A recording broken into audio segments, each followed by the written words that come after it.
This is a 2024 Grand Highlander Limited. Today we're going to reset the emergency light. So first what you're going to do is just start up the car like normal.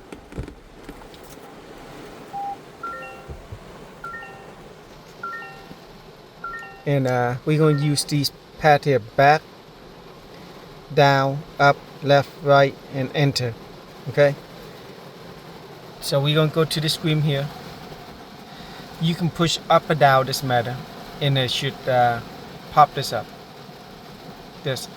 So you see how I say 1, 2, or 3. If you push left or right, this will happen. Left or right, it'll pop up the number. So you can pick any number you want. Whatever you just say, I'm pick number 3, and push OK and hold it down, and this pop up. And now you can scroll down to whatever you want, and we're gonna go down to setting. Hold down the OK button or push OK, doesn't matter.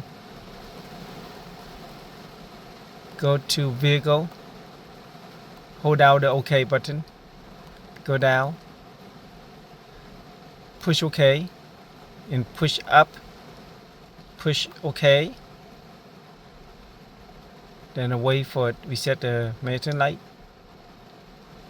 And now you're gonna go down, push OK, go up, push yes. OK. After that finish, just push back, and then you can go to any setting you want, up or down, whatever you want. You can leave it, I'm gonna leave it on blank, and that's it.